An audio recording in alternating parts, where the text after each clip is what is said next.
Hey friend, in this video, we're going to talk about the new drum trigger plugin from Waves InTrigger. But before we do that, just want to let you know, down below there's a free mixing cheat sheet, EQ and compression settings for every source track that you could have in a live worship mix, absolutely free just for you. Now, who the heck am I? My name is Lucas. I own Produce Perform. I basically only mix worship music now, and I want you to mix it just as good as I can, because the world needs to be filled with worship music and there's too much to go around. So I make videos to help you get better mixes, get better worship recordings. So let's dive into it today. So I actually hold on. I need to unmute myself real quick. I don't know. I can't hear myself right now. I don't know if that ever happens to any of you guys. Well, if you're ever recording a video or something and you can't hear yourself at all, you're like, oh, okay, there we go. Now we're good. And then I just want to say one more thing. So sorry, I thought we were going to dive in, but anyways, they are like sawing through bricks and doing construction outside. So I'm really sorry if you hear some construction noise. It's unintentional. And there's nothing I can do about it because my studio is in kind of like a downtown area. So it is what it is. But anyways, InTrigger. So let's just dive into the plugin a little bit. So this is the plugin right here. This is on a song I mixed a while ago. And I used, you guys know, if you guys have followed the channel anytime, I've used Trigger from Steven Slate. Great plugin, totally radicalized the way that we mix drums. But now InTrigger came out, and I like Waves. I like what they're doing. They're releasing new plugins all the time, and that's why you should definitely get on the Waves Ultimate plan. I think it's a genius idea. Anyways, so we're going to look at this whole plugin real quick, and then we'll dive in and we'll do just a kick and snare, and I'll just kind of show you guys how I plan to try it out and see if I'm going to use it on my mixes. So you have two sections here. You have this section, the learn section, where you can visually see what hits are being recognized for triggering. And then you have this detection area that puts all these really like a bunch of bubbles up, and it's basically telling itself what to ignore and then what to use as a trigger. Then you have your trigger area here, where you can drop a bunch of different triggers, and you can control the velocity and how many layers there are. And then if there's a gate built in, so you can control the gate settings here. If you click that, you can control the trigger settings here. And then you can even control some of the detection settings here as well. So we're just going to solo this out real quick and just kind of see what it does. So we're on the final chorus of the song. I'm just going to solo the kick. And so the first thing that it wants you to do is to hit this learn button and then just let it listen so that it can listen to the main source that's coming through. So let's do that.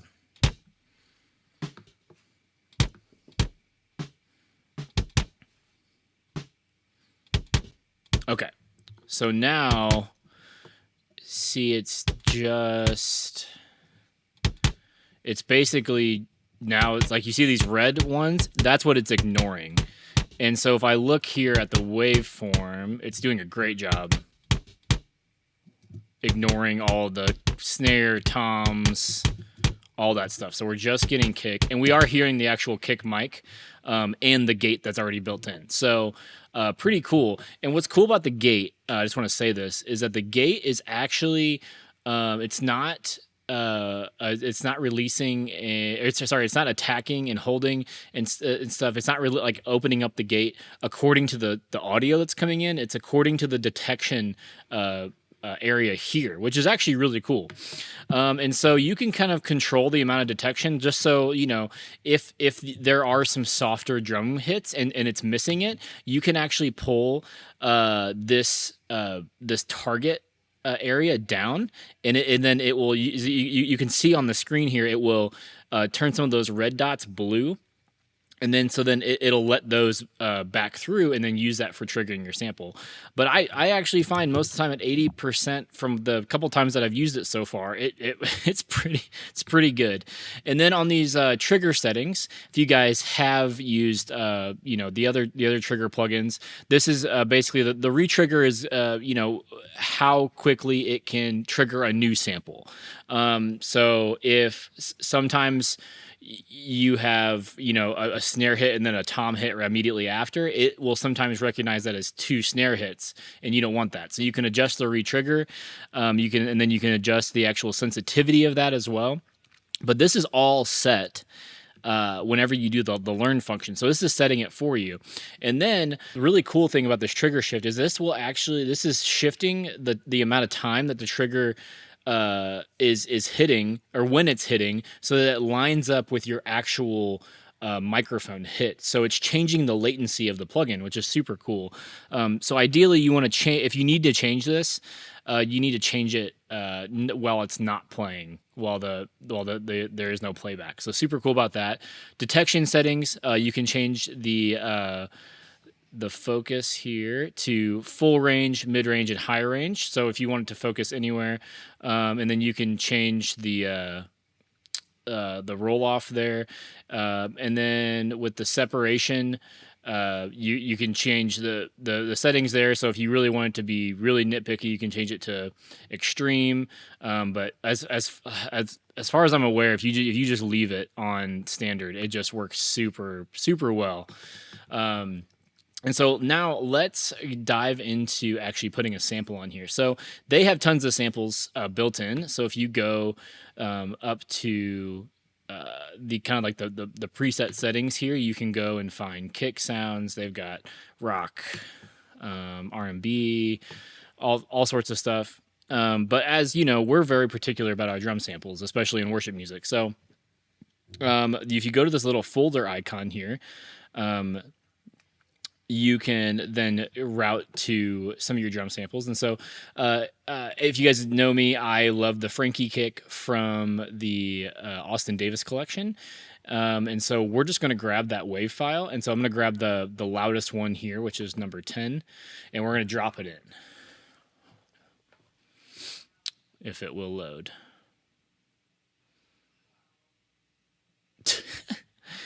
Well, I wasn't expecting it to have a heart attack. There it goes. Okay, so now let's listen with this on.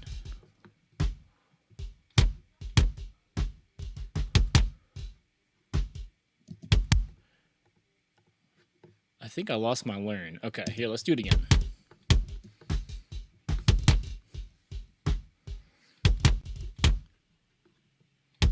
There we go. Okay, so now we got it back. And so right now, there you can see down here in the bottom right, it says source and trigger. And so this is like your mix knob for the plugin. So source will be just the microphone, and then trigger will be the sample. So I am the type of person to keep my microphone and my trigger sample on completely separate tracks. That makes more sense to me. I feel like I have more control, more visual control while I'm mixing the entire track. So we're going to put this all the way to trigger. And you can see some of those samples. So we're going to bring this up a little bit. So I might just bring this whole threshold up a little bit. There we go. Okay. Okay, and then if you guys have used like other trigger plugins, some of them have their own file structure where they have all the velocities built in. This is super cool because there's a humanize feature here. And so you have like variable control of the humanize feature. So the random side will basically change kind of the pitch and the velocity randomly. And then the follower section will then follow like how hard each hit is hitting and adjust to that. And so with this, I would probably, I'd probably have the follower section down a little bit, and then more of the the random section down and the follower up more, which is kind of how it was whenever it kind of did the whole learn function.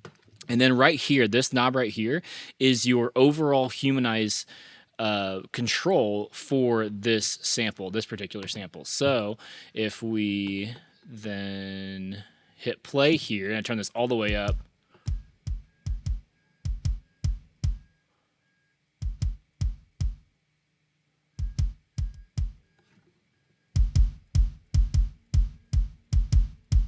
so see how it sounds a little bit more fake when I pull that down.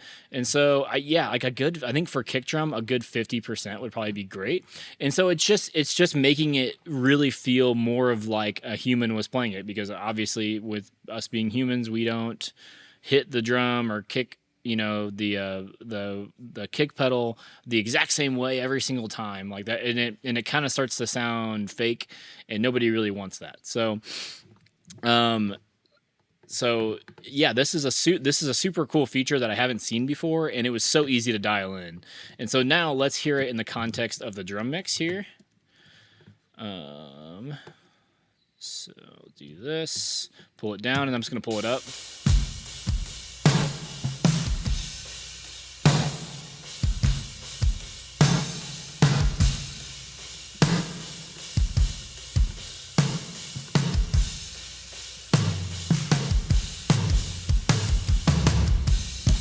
Awesome. And then we haven't added our snare sample, obviously, because that's why it's sounding funny. And so now let's dive into the snare sample. All right, sorry, I had an issue with the output there.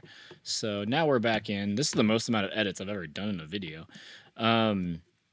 So now with the snare InTrigger here, we are going to hit the learn function here. So we'll just solo this, and we'll hit learn.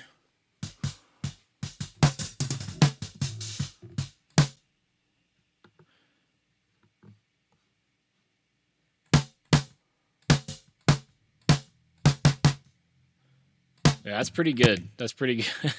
That's actually really insane, actually. All right, so let's grab another snare sample. So we'll go back to these waves here, and then we'll go to snares, and then I like the Queen Bee medium a lot. We'll grab the SMG blend, and we'll do 10. And let's see what that sounds like.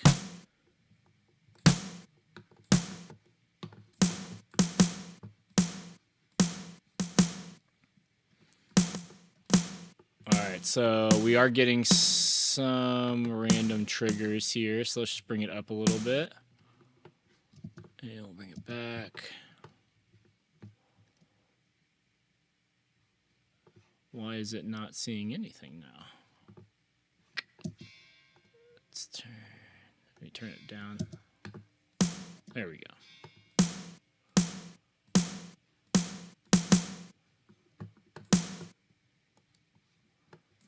All right, so again, super cool. That was relatively easy. What happened here is I turned the target up too far up, and it actually took away some of those quieter snare hits.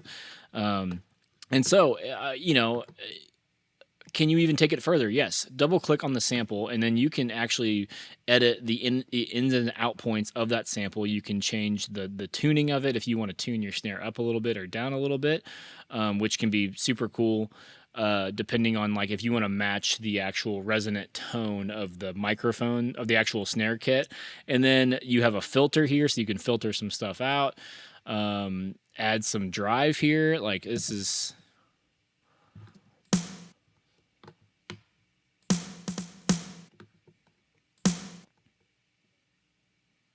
So super cool there. And then you have you have your own volume here as well. So if you want to load in multiple samples and stack multiple samples, so say we want the Queen Bee here, and then we can grab one of his other snare samples. Let's do... Oh, we back again. Let's do the copper tone. And we'll grab this and throw it in. And see what that one sounds like. So this one's, yeah. And then we blend them together.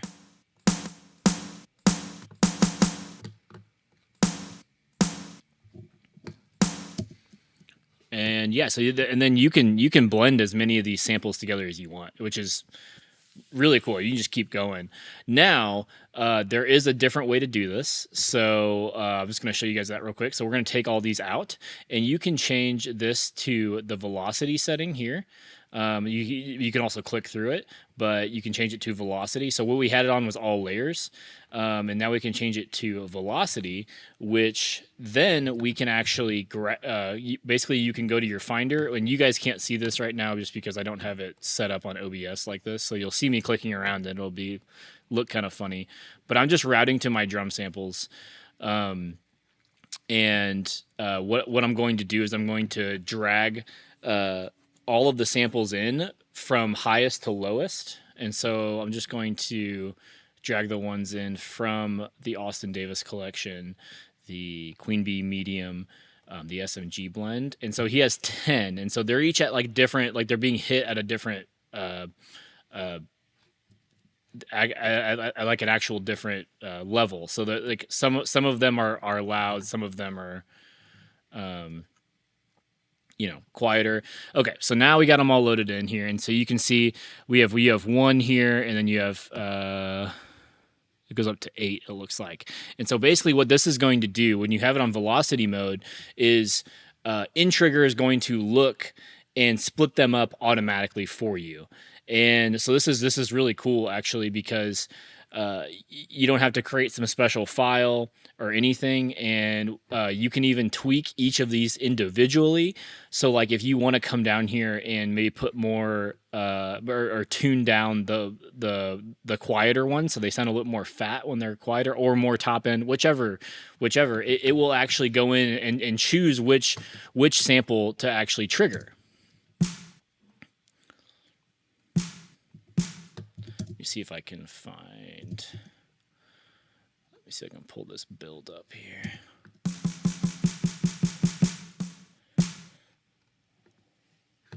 So we'll go back here, and so see it's actually going to choose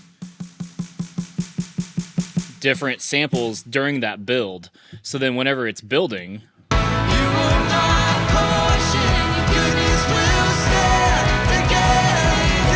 me turn this target down. There we go.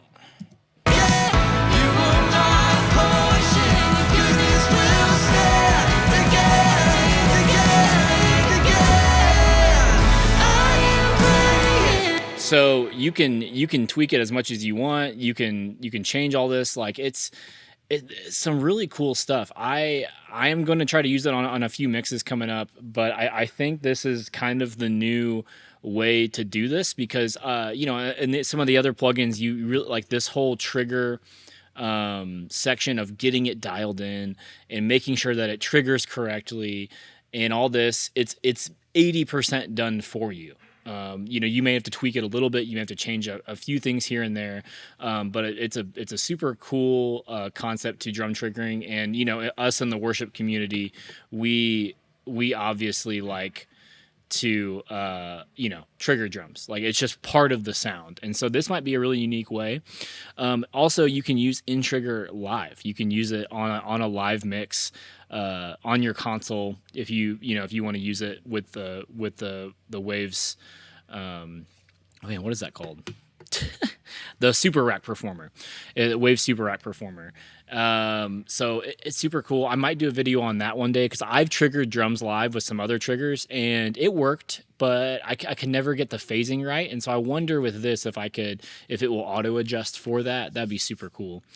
But yeah, I'm going to leave a link to the plugin down below. It is an affiliate link. So if you guys decide you guys want this plugin, or if you guys want to jump on Waves Ultimate and, get all those plugin updates, just, please use my link. It just helps me, my family. It doesn't cost you any extra. But yeah, and don't forget, free mixing cheat sheet down below, and I'll see you guys in the next video.